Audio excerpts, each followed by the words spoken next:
Hello, I'm Susan Dunlop, and welcome to episode 40 of Coffee and Contemplation with Susan.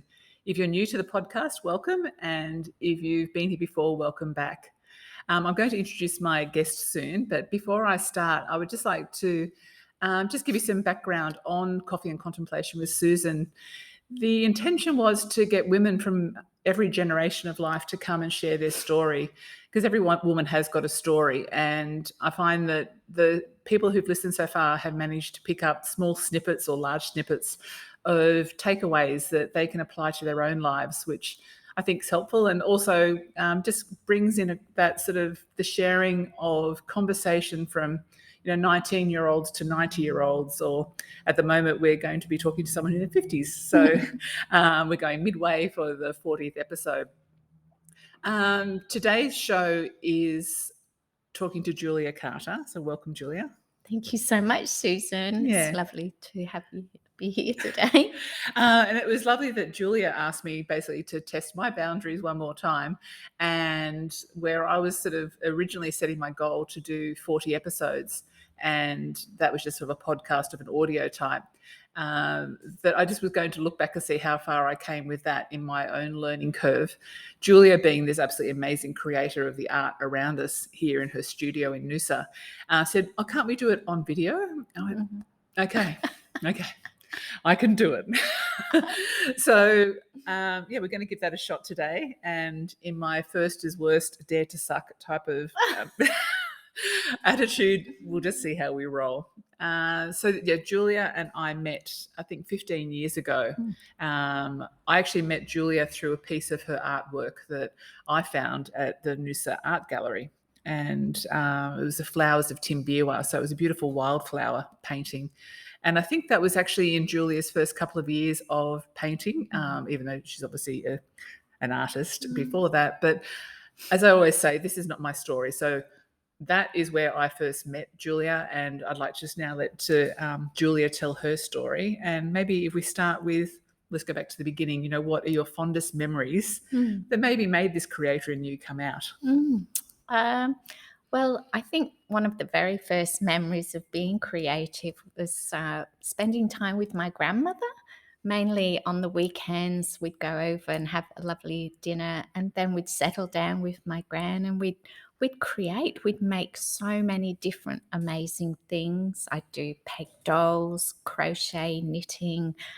We would just create generally, and anything was possible. And she was so nurturing and so supportive that every time I made anything, she'd say, "Oh, did you do that?" And it was just so special. And now I've got grandchildren and I'm actually able to say that to them, which means so amazing. much. Yeah. And you were saying too that you've only just recently heard that your grandfather was an artist. I know. It was an amazing thing. I actually went to a psychic lady and she said, "I have someone coming through," and they were saying how they really love what I do. They're with me when I paint and they love to paint too. And I didn't know who it was. And she said it's an elderly man. And so I went and asked my mum, and she said, "Oh, yeah, Grandpa was an amazing painter. He won an Australian award, was in a national magazine for art." And I never knew. And this is, 20 years on. So it was good. So it's in your roots anyway, that whole creative streak. And when I met you, I know this probably will lead us into that next part that we always talk about. That's that, the darkness to light. I remember that I think it was your first collection was what we bought from. And before that, you were working as a preschool teacher, but something went wrong. So maybe shall we cover that now? Because there's so much lightness from you. I think we'll move definitely into so much lightness. Can we talk about that? Definitely. Yes, I came from England originally. I was coming out as a backpacker and met my husband nearly straight away, which was amazing. 31 years ago, totally fell in love. And then I didn't really mind what I was doing, but I worked with Noosa Council on some different projects and ended up working with children. So I decided I'd go and do early childhood teaching. And it was 7 years in working with preschool out in the Mary Valley. And then one day I came to school early and workmen had taken the veranda away. And as I stepped outside to set up the class outside, I fell a long way onto concrete and Oh, injured no. my back really badly. And then I ended up, spending the next 2 years really recovering and quite dark times, to be honest. And in that time, I began to do different creative things just to be positive and, try and make sense of it all. And actually, painting was one of the things I started doing, and also pottery and jewelry making. More. Okay. But out of the painting, it just began to take on its own life. And before I knew it, people wanted my painting. And yeah, it just became all I wanted to do. And I think in my intro on the Instagram post, when I said I was going to have you on, there's a lot of magic in your paintings. Like even here, like every piece of artwork in this room has got glitter or sort of a shine of gold or lightness behind it. So is that your signature that you bring that in? It is. I was, as I said, a preschool teacher, and the sparkle is something that I am able to put into my work to represent the magic. And I just don't think you can have never enough sparkle. Yeah. And there's a piece that I've got like that we sit it in the light, and it's got beautiful strips of gold up, like in the layering that you've got. Yeah. You've got all these lovely layers of, the wildflowers, but then there's the grass, and then there's little beetles, and then I think there's that comes glitter. back to the early childhood thing. It's a bit like Where's Wally? It's like find the little lady beetle and find the special words that are hidden in there. That's lovely. I think we end up buying, I think, 8 pieces. I didn't realize all sorts of sizes, but our house for a while there was actually just basically like your gallery. So. Yeah. Oh, that's really special. I do have a lot of people who actually have collected my work over the years. Yeah. And I do like to say, when you buy my painting, I come with it. So it's really nice to be in touch with everybody and know where my pieces have gone. They are really part of me, part of my soul. Oh, they're just beautiful. They are so lovely. And you incorporate words throughout your artwork as well. Yeah. I've seen there's endless possibilities or infinite possibilities. I think when I did my degree back in England, I did do literature and sculpture. And the literature part does definitely really come into my work. I love quotes. I totally love quotes. And they're just all layered in to give the pieces extra meaning and really tell a story. So the viewer can go into the work and they can go on a whole journey around the painting and discover things and really take the opportunity to reflect on their own life. And they nearly all resonate in different ways with everyone. Yeah, I could see that. They're almost they're meditative. I think that's what I've seen. It's like I was looking before. Julia's doing a chakra series, and we were just looking at the root chakra, and anything. But it's sort of, as you look at it, you don't see it all, but then you see further and further and further into it. Yeah. But it's more that I'm actually relaxing to take the time to look at it. Yeah. When I begin a painting, I actually start with the meditation, and I start by putting as much love and positive energy into the work as I can. And there's a lot of different little heart symbols in there that I put in at the beginning. Okay. And I believe that the energy hopefully goes out, into the world wherever it's needed. Well, let's talk about the world. Okay. So your art, when I met you, it was almost like you did that for a therapy to come through that dark place of having been, stopped in your tracks. And since then, I saw you were traveling internationally and something to do with the Louvre. Oh my God. I know. So let's talk about how did you actually make that happen? Yeah, it was really quite surreal. I was lucky to show my work in Melbourne at the big art fair there. And while I was there, somebody was an international curator who saw my work, and they invited me actually to show in a medieval castle in Ferrara in Italy. And I just remember at the time just ringing my husband, and he said, "Oh, you don't know, there's a lot of strange people out there. It's probably not real." And so obviously I followed it all up, and it was. And then from there, I got invited all over the place. I was in London and New York a lot of times. Oh, And really? Hong Kong and Paris and London. I think that was an amazing experience that I did for, about 10 years. I was literally holding on for the ride. It was just incredible. I was just from one place to the next, painting as hard as I could, but enjoying every minute. So you were painting overseas as you went? No, I did actually just paint here. Okay. But, so I did 4 international shows one year, and it was so much to do. There's so but much. It was incredible. They were all too good not to do. Yeah. And were they all big pieces? Or they All sorts of sizes. Yeah, all sorts of sizes. When I've done maybe 5 shows in Hong Kong, and I'd take a series of, smaller, medium and large pieces. Okay. And really it was a matter of painting to suit where I was showing as well. So they were all different. So the pinch me moment, was that the castle? Oh, that was definitely a pinch me moment. Yeah. I think one of the last places that I did show internationally was in Paris in the Louvre. Yeah. And so that actually coincided with the Florence Biennale. So I knew I was coming to the end of that chapter because it was really exhausting. Okay. But I decided I would show in those 2 places and then finish that international chapter. Okay. I won't go into business. I'm just picturing the business side of this. Must have been extraordinary on the other space. So we might talk about that some other time rather than go into that. Yeah. So what I was thinking about, though, we talked when we first met, like because we've both been through 15 years journey since we first met.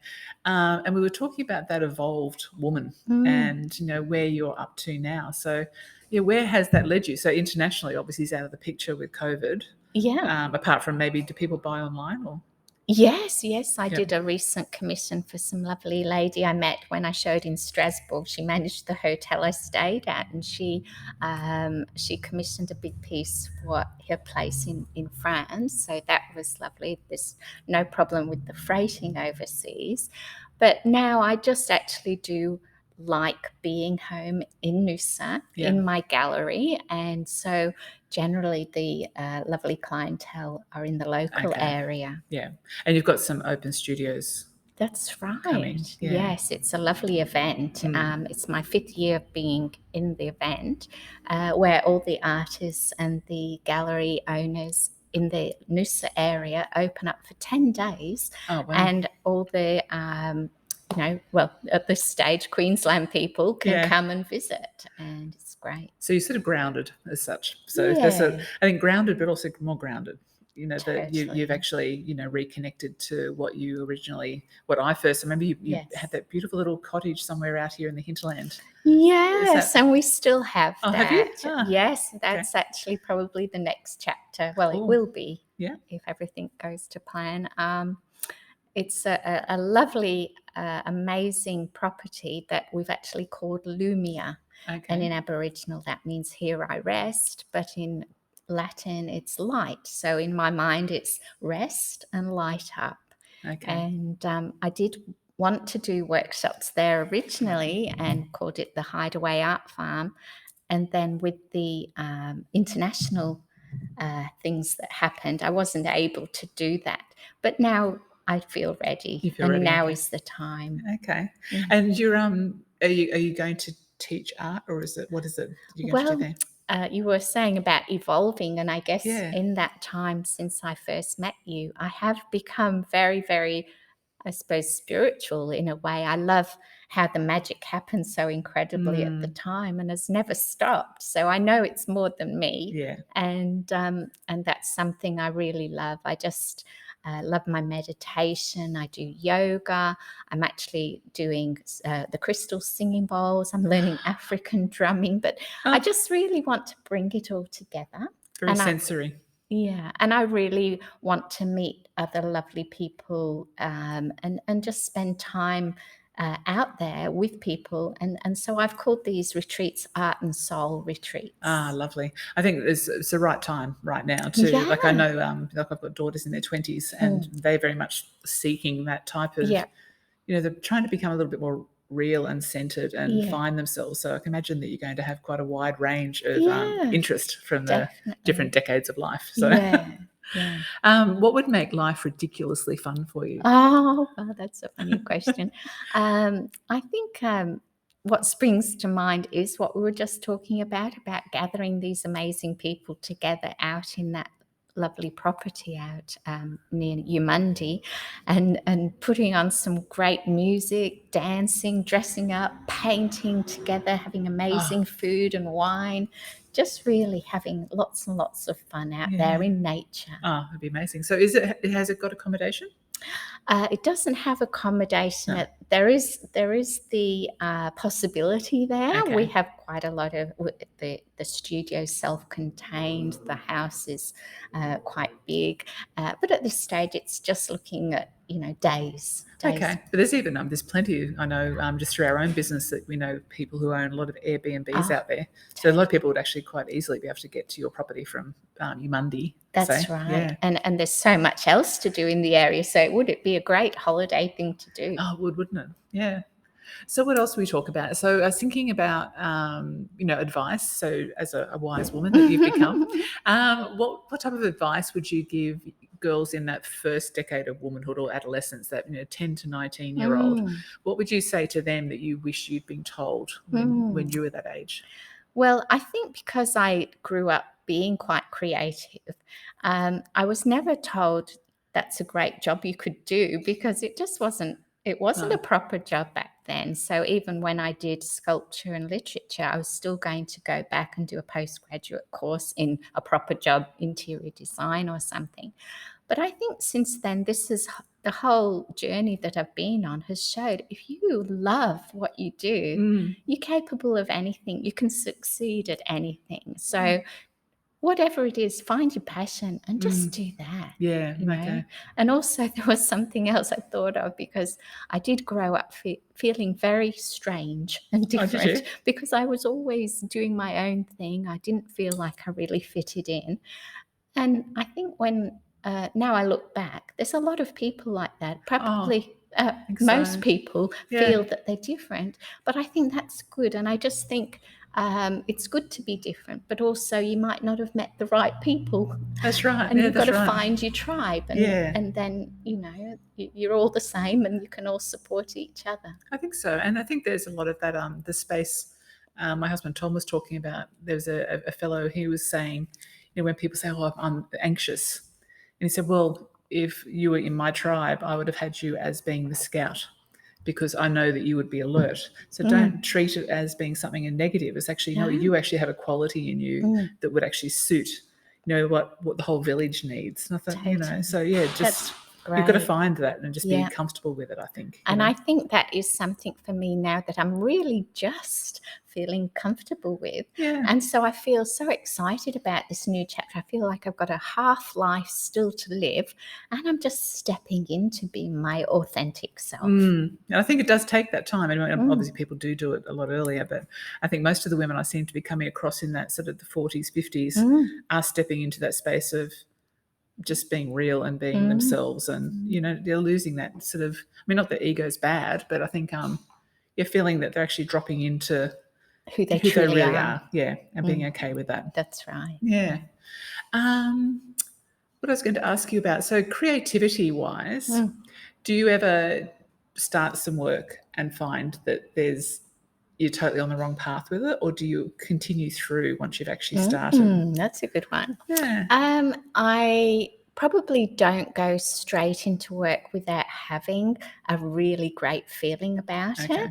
It sort of is like a little seed or a baby growing. It really takes time until it's ready to birth. Okay. I really do have visions sometimes. I get some inspiration, and I'm quite obsessed about seeing that through. And so when I start, it's really exciting. But before long, you do hit the next stage. And there is sort of a saying that it's about thirds, and the first stage is great. The second one is like, oh no, I've ruined it. Oh, okay. And the last one is, oh, thank goodness. And it's like a jellyfish on heat excitement.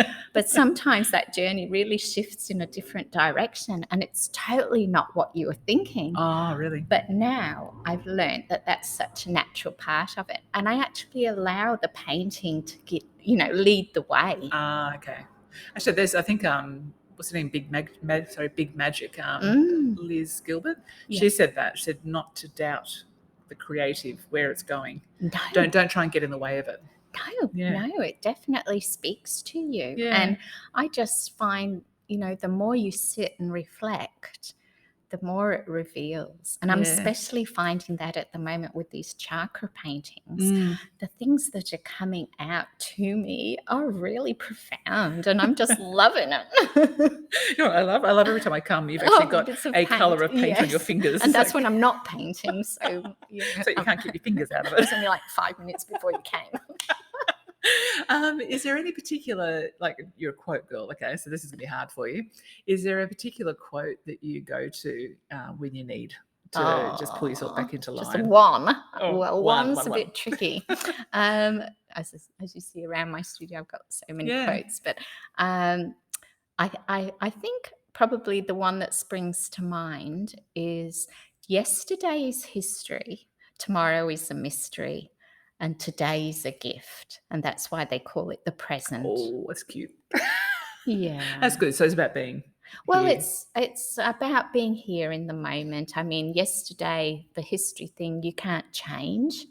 It really doesn't matter what was gone before. We are not our old stories. No. And tomorrow, well, especially with COVID, everything's possible. You just don't know what's around the corner. Yeah. And I've met,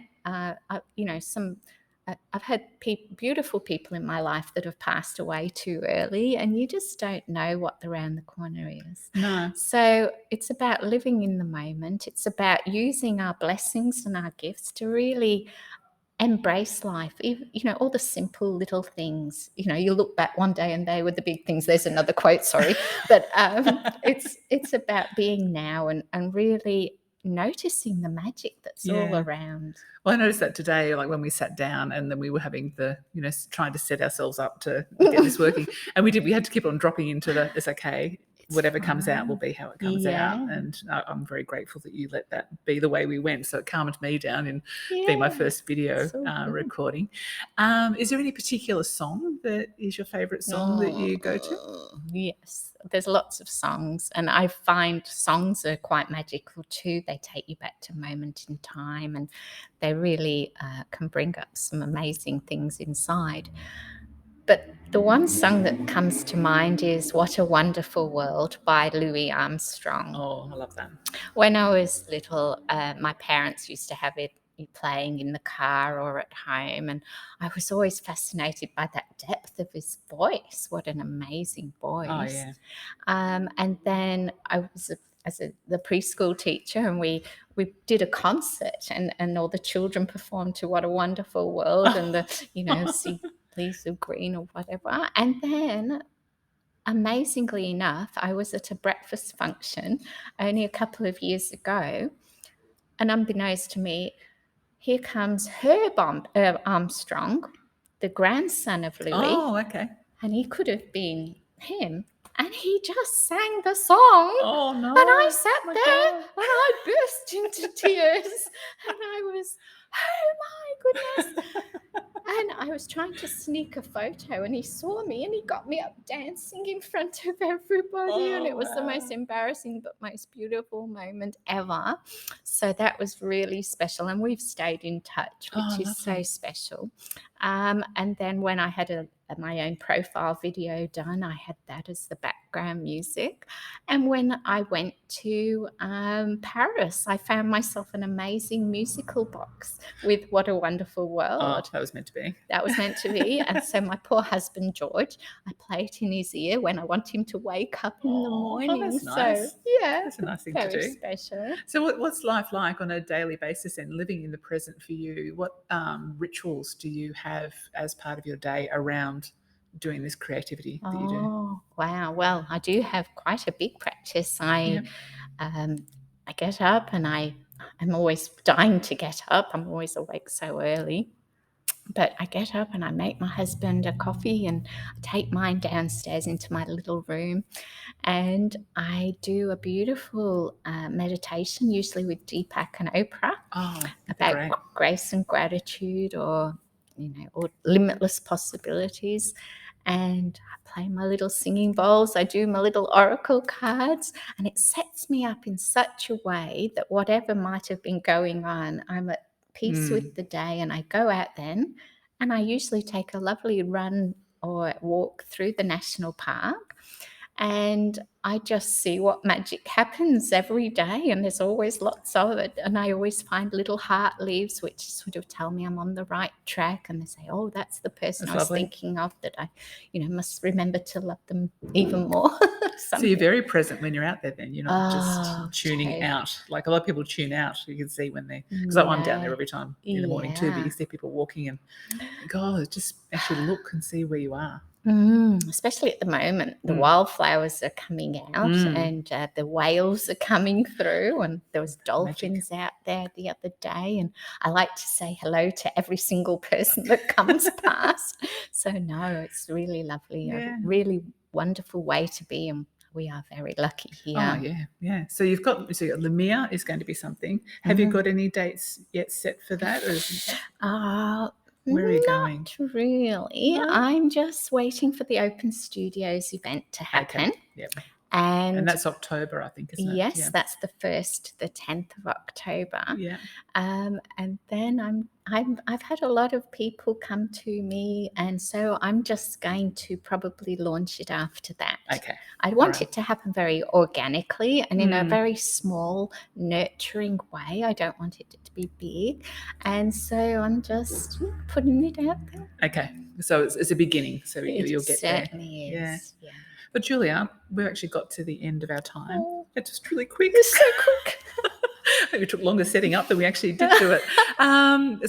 This Julia Carter. So she's absolutely incredible artist, and I'm sitting here looking at the most beautiful art pieces that totally relax you when you're sitting here. So I think I'll spend more time out here and bring a cup of tea with me and just sit on your lounge. I think definitely, you're very welcome. Yeah. So you all are. I think. The other thing you were talking about before we go. You said something about you've got some artwork. Was one of your other pinch me's something to do with the Wesley Hospital? What was that? Oh, I do have quite a lot of work in different medical places, which means the world to me, because after what happened with my accident, I believe my work can bring some healing and positive energy to others. But I did a very, very big painting of wildflowers some years ago, about 8 years ago, and just felt there was something in it that was incredibly special. Okay. And there was a surgeon named Dr. David Chen who had my work already. And I contacted him and just said, have you got any thoughts where this could be? And he said, the Wesley Hospital is now doing its foyer up. They're renovating. I'll go and have a chat. And before I knew it, they got my painting and they put it in the foyer of the Wesley Hospital. I donated it. Oh, yeah. And it just meant the world to me. That was probably the best highlight of my career, because, it's just there to help people who need it. So it's interesting. That's probably what I was just saying just before that, then the feeling of this room is healing, so it is. Your work is actually healing in a way. All of it makes you at least calm down. Like there's nothing erratic about any of your artwork. It's just all just absolutely incredible. So I would recommend if you're in Noosa, come and meet Julia.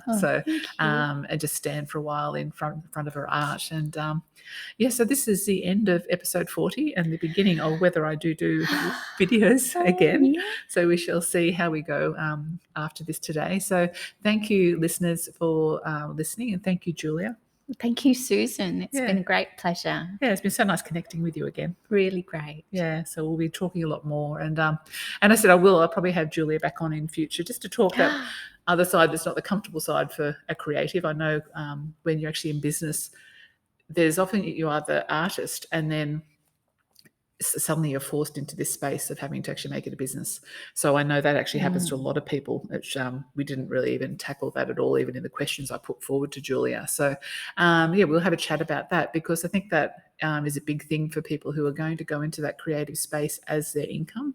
How do you actually make that actually become something that doesn't stop you, because having to make money off your creativity can be quite a challenge. And I know Liz Gilbert talks about that as well. Like she said, Don't put the pressure on your creativity No. to be your income. No, do it straight. You have to have it from the heart. Yeah. And then it flows. Yeah. And then the money will come. But you can't make it the priority. Every time I sell a painting, it blows me away. I'm so, I feel very blessed. Yeah. Okay. Yeah. So have you got much in the way of artwork always available for I people to have purchase? now, Oh, yes. okay. Yeah.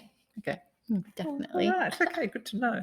All right. Well, thank you, listeners. And yeah, thanks again, Julia. So episode 41 will be, I think, in the next 2 weeks. I've got an editor from my book is actually going to come on, and we're going to have a chat about her take on how she went with reading and editing the book for me, and, you know, just her takeaways. So it's a bit of the pre-launch of it. So that's wonderful. We shall see how we go. Well done. Yeah. Okay. Well, thank you, everyone. Goodbye. Bye. Thank you.